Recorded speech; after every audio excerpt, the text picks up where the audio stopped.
Hi, this is Joe Gilmore. It's Monday, June 14th, 2021, and I just wanted to do a short update on the Chris Cornell video that I posted a while back. You can look on my channel and you'll see it way back there. It's the long video. And I know most of you are probably here because you are fans of Cornell, and I assume that from all the traffic that I get from that video that that's where most of my subscribers are coming from. So it's not that I haven't wanted or that there hasn't been, a sufficient amount of information to do an update. It's just that I don't want to contribute to the white noise out there. There's a lot of people talking about, Vicky Cornell and the possibility that he had uncovered some type of child trafficking ring. I mean, those things may be true, but to really get to the bottom of things like that requires a lot of dedication and real deep research. And there's lots of people doing that, which is great. But I don't want to get lost in the noise.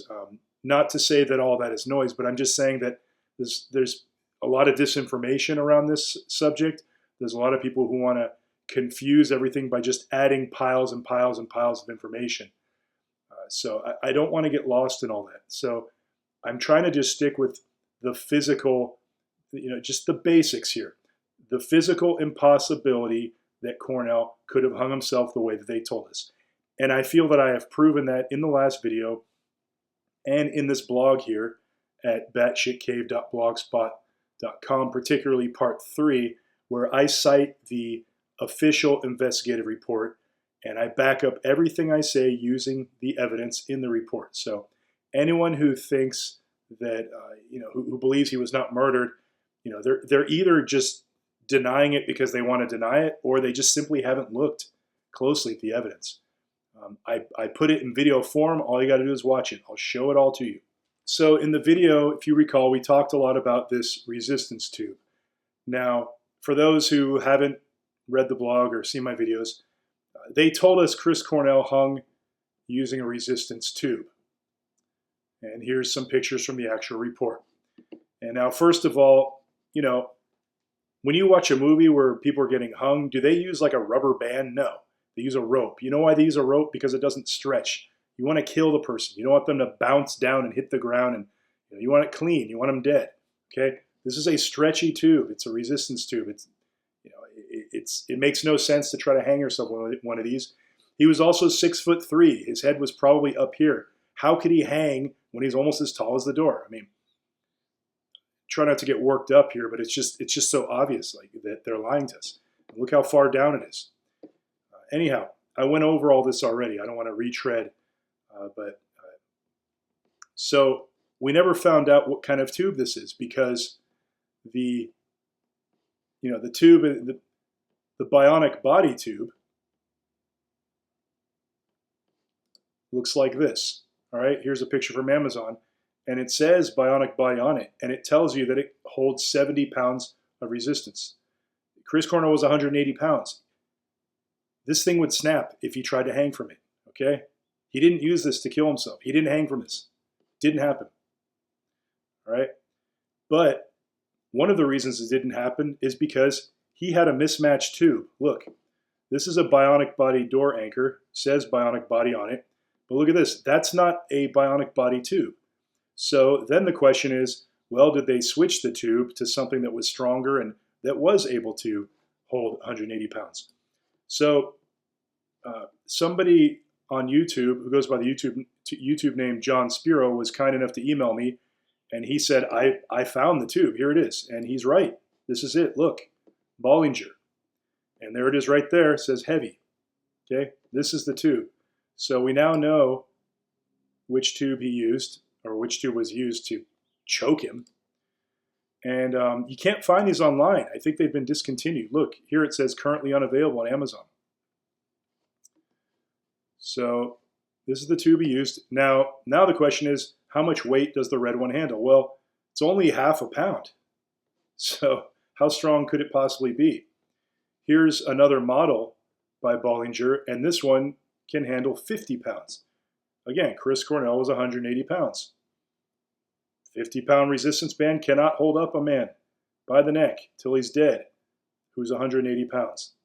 All right, and over here it says the red is a 10-pound resistance band, so I don't quite understand that. But regardless if it's 10 pounds or 50 pounds, we're way below the 180 pounds needed, the resistance needed to be able to hang him. And here's a picture. It's not a very good one, but you can find a better one online if you have the detective mentality and you want to look up closer. But look at this guy. He's curling the red band, the same one that supposedly Cornell hung with.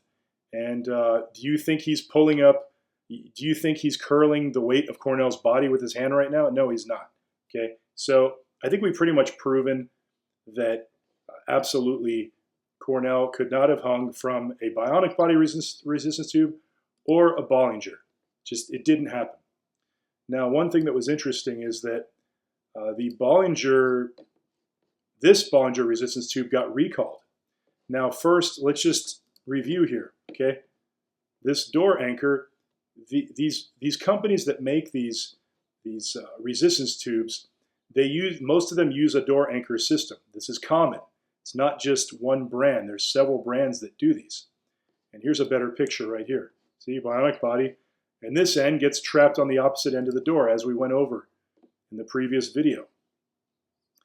And I kept emphasizing how it is the closed door which secures this door anchor and allows you to pull and get your workout. It's the whole way it works. That's the whole mechanics behind it.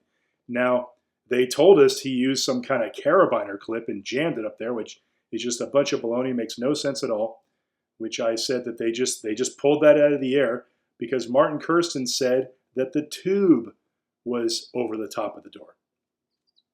But before we get into that again, so I said, I took note of the fact that Martin Kirsten, the man who discovered the body, the only person who discovered the body, so he's the only one who can really say, he told investigators that the door was open. He said it multiple times in his testimony.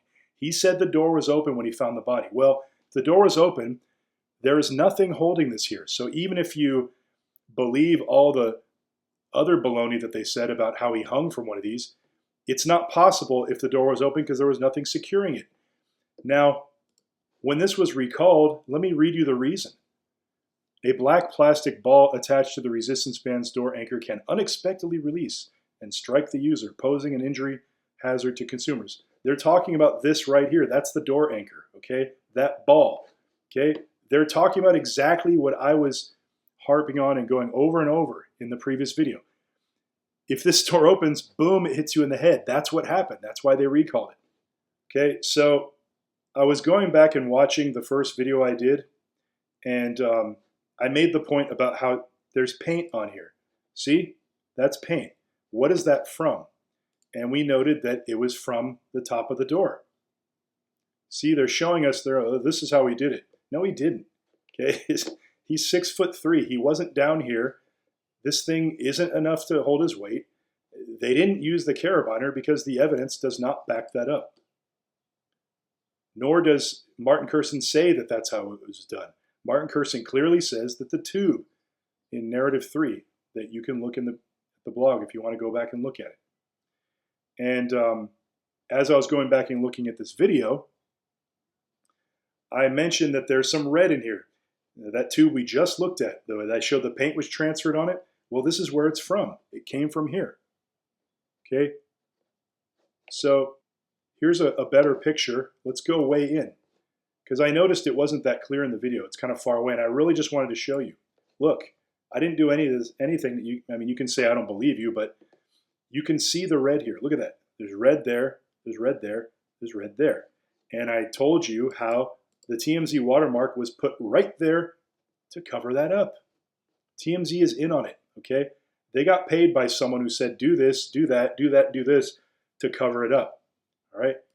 And they said TMZ said there was a carabiner here. There was not a carabiner here, and Martin Kirsten didn't even say that. He said the tube was laid over the top of the door, and this is the evidence right here showing the tube was laid right here.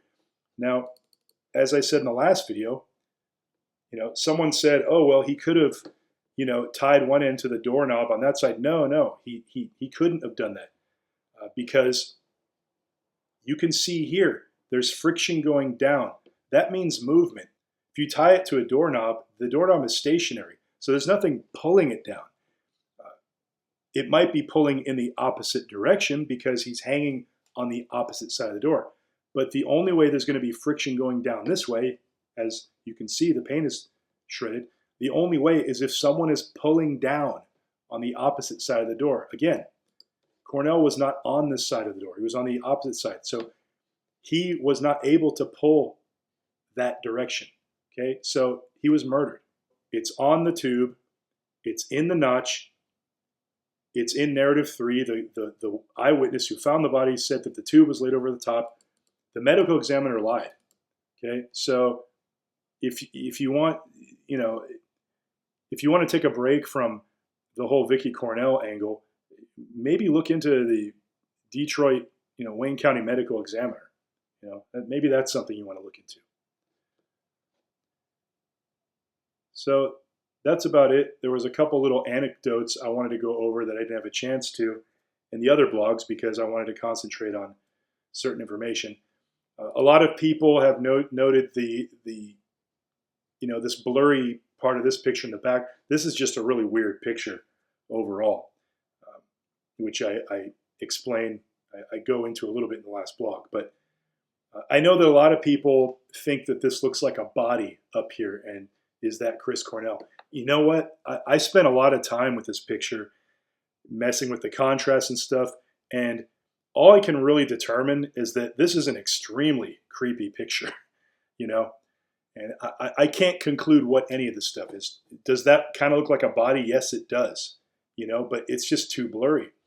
And as I stated in the last blog, I think that they intentionally made this a black and white photocopy of a picture because it has details in it that they don't want people to see clearly. They don't want you to see what that is.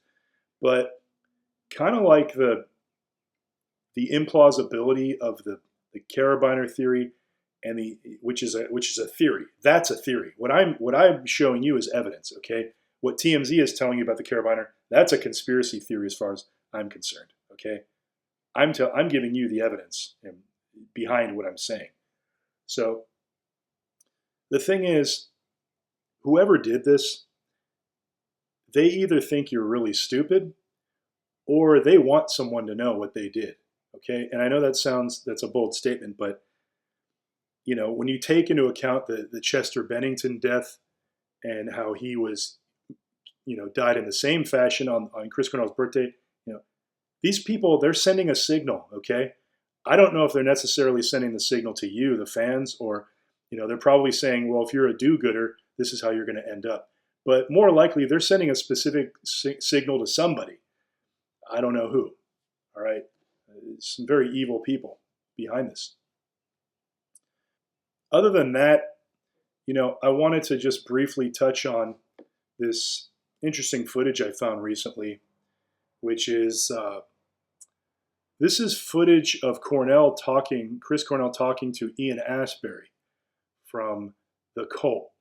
And I believe it's been a couple years since I looked at this, but I believe the background here is that Mother Love Bone was playing a show in, I think it was Seattle, opening up for the cult. And I want to say it was 1987. And Chris Cornell was friends with and roommates with the singer of Mother Love Bone, Andrew Wood. Andrew Wood died of a heroin overdose. And that's basically what broke up Mother Love Bone, who were just on the verge of breaking out, getting big. And Mother Love Bone kind of morphed into Pearl Jam. Anyhow, and then Chris Cornell did Temple of the Dog, which was dedicated to Andrew Wood, the singer of Mother Love Bone. Anyhow, during this footage, you can see way in the back, Cornell is having a conversation with Ian Astbury. And what are they talking about? I don't know. This is one of those moments where you wish you could be a fly on the wall, but who knows what they're talking about here?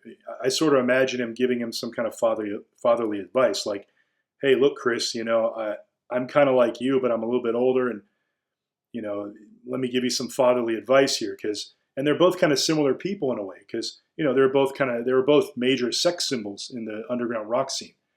And one aspect of all of this that I think it's overlooked a lot is that these famous people, especially in the quote-unquote underground that sort of break out into the mainstream for a moment, it's easy to overlook that evil, satanic, if you will, cult that is behind making these people famous. You look at someone like Chris Cornell and you say, well, he was an angel.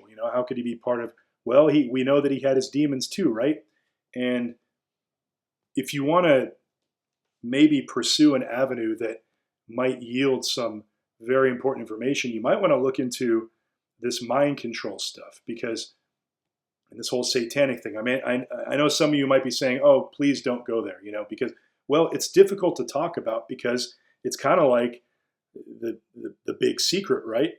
That they all got to sell their souls. Well, Ian Astbury, if you listen to his lyrics, you listen to the album Electric, there's a song on there where he talks about selling his soul.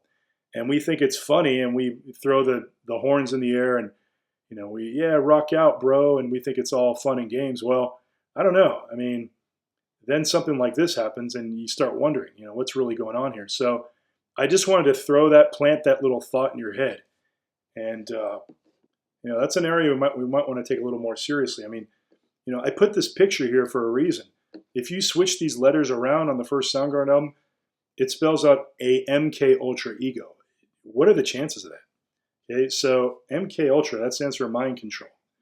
All right, so I want to leave you with that.